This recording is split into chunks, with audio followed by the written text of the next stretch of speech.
Oh yes, reka nongere nguhereze ikaze hano kuri YouTube channel yacu News World Rwanda.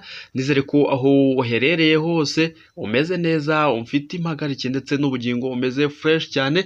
Rero ndagusuje kandi nguhereje ikaze wowe wamaze gukanda subscribe, by'umwihariko ndagushimiye cyane. Sangiza n'inshuti za kandi uzikanguriye kuba zakanda subscribe. Hano ni YouTube channel yawe yacu, tuba turi kugenda tuganiraho byinshi mu mikino biba biri kugenda bivugwa. Uyu munsi rero aka kanya munyemereye tuganire ku ikipe ya APR Football Club yamaze kubona umutoza mushyashya, cyase umutoza uzayifasha mu mwaka w'imikino tuzatangira mu kwezi kwa munani uyu mwaka. Uyu mutoza rero yamenyekanye, ni umunyaserbia. Tugiye kuganira ku bigwi bye, aho yanyuze ndetse n'ibikombe yagiye atwara. Uyu mutoza mbibutse ko hari aho yagiye ahura n'ikipe ya APR Football Club mu marushanwa ya Nyafurika ya CAF Champions League. Bana natwe rero guhera aka kanya kugeza tugeze ku musozo, wumve neza ibigwi bye, ubundi ujye hasi muri comment tuvuga ati uyu niwe mutoza APR FC yari itegereje, cyase ugiye gufasha APR kugera muri za ndoto zayo zo kuba yagera kure mu mikino Nyafurika. Rero bana natwe ukanda subscribe, like, share ndetse na comment kugira ngo utajya ucikwa akantu na kamwe hano mu mikino. Niyo twiberamo, siporo ni intego kuri twebwe bana natwe rero aka kanya. Ikipe ya APR FC rero yagiye ivugwa mu gusinyisha abatoza, hagiye havugwa abatoza bagera kuri batatu, harimo uwo bita Alejandro Santos w'umunya Portugal, hakazamo Lopez w'umunya Espagne, hakazamo no munya Algeria nawe wagiye atoza amakipe y'ibihugu harimo Burundi ndetse na Tanzania. Uwo nta wundi ni Adel Amurushi. Ariko muri aka kanya tuzanya amakuru avuga ko ikipe ya APR FC yamaze kubona umutoza mushya w'umunya Serbia, bamwita Darko Novic. Uyu mutoza rero yagiye atoza amakipe akomeye cyane hano ku mugabane wa Afurika. Iyo wabasha guhita umenya aka kanya mbere ko tumwinjiraho cyane, niyo bita US Monastir yo muri Tunisia.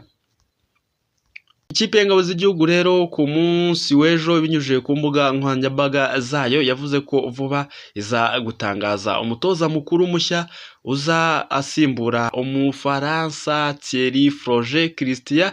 Gusa iyi ekipe yasabye abantu kuba maso kuri application yayo yitwa APR FC Rwanda, kuko ariho ngo iza kumutangariza. Kuri ubu rero amakuru avuga ko uyu mutoza ari uwitwa Darko Novic, wavutse tariki 28 Mata mu mwaka w'1972, avukira hitwa Zerinjan muri Serbia. Kugeza ubu ngubu rero afite imyaka 52. Uyu mugabo rero w'imyaka 52 yatangiye akina ruhago akinira ikipe irimo FK Obilići wabo muri Serbia, maze mu bihumbi 2000 aza gufata umwanzuro wo gusezera kuri ruhago burundu. Nyuma yaho rero yahise yinjira mu mwuga w'ubutoza ahereye mu ikipe y'abato n'ubundi yakiniyaga ya FC Obilići. Mu mwaka wa 2006 Darko Novic yagiye kuba umutoza wungirije mu ikipe ya Al Ittihad yo muri Libya, ahamara imyaka igera kuri 3, maze muri 2008 ajya gutoza ikipe y'igihugu ya Libya yamazemo nayo imyaka igera kuri 3. Muri 2012 yaje gusubira muri Al Ittihad, gusa noneho atari umutoza ahubwo ashinzwe gushaka abakinnyi, ariko naho ntigeze ahatinda cyane.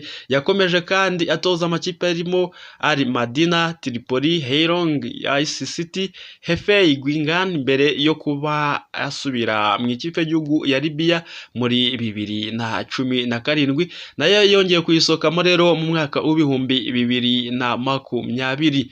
Guhera muri 2020 yatoje amakipe arimo Al Shamar Sport Club yo muri Qatar, Al Batin FC muri Arabia Saudite, Etoile Sportif Setif yo muri Algeria ndetse na US Monastir yo muri Tunisia, ndetse yayitoje umwaka umwe muri 2022. Ubwo rero uyu umutoza Darko yatozaga ikipe ya Monastir, ikipe yahuye na APR FC mu mikino ya CAF Champions League, imutsindira ku kibuga mpuzamahanga cya Huye igitego 1-0, avuga ko nubwo batishimiye imisifurire y'umukino wayihuje na APR FC ngo ntacyo yayivugaho kuko ashobora kubihanirwa n'impuzamashyirahamwe y'umupira w'amaguru muri Afurika CAF. Mu mwaka ushize rero w'imikino Darko Novic yatozaga ikipe ya Al Bukia FC ikina shampiyona y'ikiciro cya kabiri muri Arabia Saudite, gusa akaba yatandukanye nayo mu kwezi kwa kabiri k'uyu mwaka w'ibihumbi 2024. Uyu mutoza rero afite lisanse ya UEFA Pro, akaba akunze guhagarika abakinnyi mu kibuga mu buryo bwa 4-3-3. Nugutegeza tukareba uyu umutoza w'imyaka 52 niba azafasha kuko ikipe ya APR Football Club kuba yagera kure nk'uko ari inzozi zabo za buri mwaka. Uko umwaka w'imikino ugiye gutangira, ikipe ya APR FC ifite indoto ndetse n'icyo iharanira, ivuga ati tugomba kugera kure mu mikino ya CAF kuko hano mu Rwanda shampiyona yo twaradominye, ibikombe turabifite turabitwaye, rero turashaka kugera kure muri no mikino. APR FC rero nyuma yuko isinyishije abakinnyi bagera kuri 4 ku munsi w'ejo, bagomba no gutangira imyitozo ku itariki 17 z'uku kwezi kwa gatandatu. Rero uyu munsi nibwo officially iri buze kubimurika uyu mutoza akazaba atoza abo bakinnyi. Ikindi kandi nuko ikipe ya APR Football Club aribwo itangira kwerekana nabwo abakinnyi b'abanyamahanga bamaze kumvikana nayo ku buryo nabo bazahita abatangira imyitozo n'abandi bagenzi babo bazaba bavuye muri equipe nationale Amavubi kugira ngo bakomeze kwitegura imikino ya Sekafa Kagame Cup. Bibutse ko ino mikino ya Sekafa Kagame Cup nayo yegejwe imbere, dore ko byari biteganyijwe ko izatangira tariki 22 z'ukwezi kwa karindwi, ariko ubu yegejwe imbere aho izatangira ku itariki ya 6 z'ukwezi kwa karindwi ikarangira ku itariki 22 z'ukwa karindwi. APR rero nayo iri imwe mu makipe azitabira rino rushanwa rya Sekafa Kagame Cup, dore ko ari nayo kipe rukumbi yonyine izahagarira u Rwanda muri iri rushanwa rya Sekafa Kagame Cup. N'uyu mutoza rero niho azapimira urwego rwe ndetse kandi agapima n'abakinnyi azaba yaramaze gusinyisha, ikipe izaba yasinyishije akareba urwego bahagazeho. Kandi mbibutse ko ikipe ya APR Football Club kuri uyu wa gatandatu izacakira n'ikipe ya Rayon Sport mu mukino uzabera kuri Stade Amahoro, no mu gihe bazaba bafungura iyi Stade Amahoro. Ikipe ya APR Football Club rero biteganyijwe ko igomba kwitabira no mukino byanga abikunda, dore ko uko Ferwafa yaraye ibitangaje mu mugoroba cyase mu ijoro ryakeye imenyesha ano ma equipe, kugeza ubu ngubu nta equipe nimwe irahakana ko itizitabira uyu mukino. N'umukino rero zaba uryoheye ijisho, dore ko no kwinjira kuri uyu mukino babigize nk'ubuntu kuko ni inoti y'igihumbi ahasanzwe hose ndetse n'ibihumbi 10 muri VIP, aho mu myanya y'icyubahiro niho wishyura ibihumbi 10. No guteza tukareba equipe ya APR FC imyiteguro yayo ifite, dore ko muri uyu mwaka w'imikino izitabira amarushanwa menshi hafi ya yose, dore ko izakina Super Coupe n'ikipe ya Police Football Club mbere ko ino shampiyona itangira, yitabire shampiyona, yitabire Sekafa Kagame Cup nabwo izatangira ku itariki ya 6 z'ukwezi gutaha, yitabire CAF Champions League n'amarushanwa menshi cyane ikipe ya APR Football Club izitabira. Deba ko yazaba yitwara neza cyane.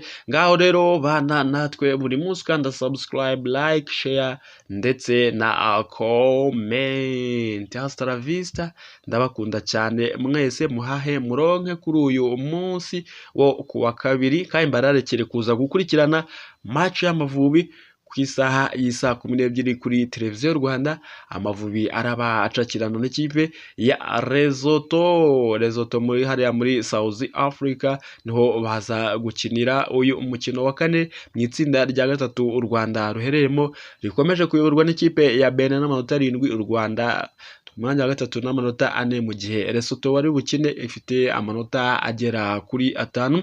Kipe ya Nigeria yo ikomeje gutungurwa kuko yaraye itsinzwe n'igihugu cya Benin.